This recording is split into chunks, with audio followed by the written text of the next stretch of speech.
में नारा था 65 पार, 28 पर गाड़ी अटक गई। आप भारतीय संविधान को तार तार करते रहेंगे और इस देश की जनता चुप रहेगी। हैं, इस देश की जनता को, युवा पीढ़ी को आपने पागल समझा है। इसने जनता ने, झारखंड की जनता ने नरेंद्र मोदी और उसकी सरकार के मुंह पे कड़ा तमाचा मारा है, जिसकी गूंज इन्हें आने वाले 5 साल तक सुनाई देगी। आज ये भारतीय संविधान को, आर्टिकल 14 को, आर्टिकल 15 को, आर्टिकल 20 को तार तार कर रहे हैं, भारतीय संविधान को तार तार कर रहे हैं सीएए और एनआरसी के जरिए।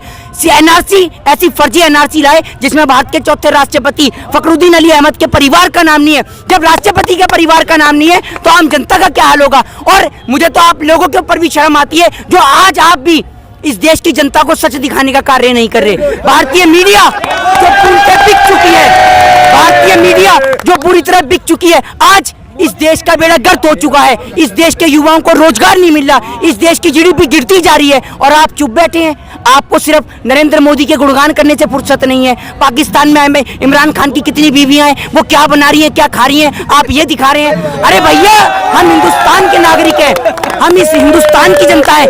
हमारे बारे में दिखाइए ना कि हमारे देश का प्याज कहाँ जा रहा है, हमारे देश की जीडीपी कहाँ जा रही है और हमारे देश के प्रधानमंत्री कहाँ घूमने जा रहे हैं, ये दिखाइए ना।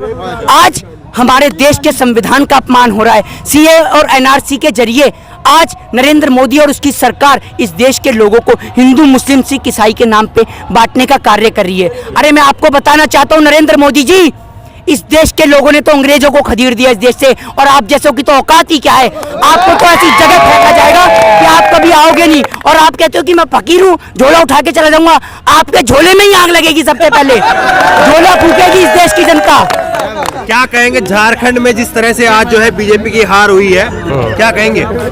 देखिए, पहली बार देश में पहली बार आपने देखा होगा कि कांग्रेस पार्टी जीती है।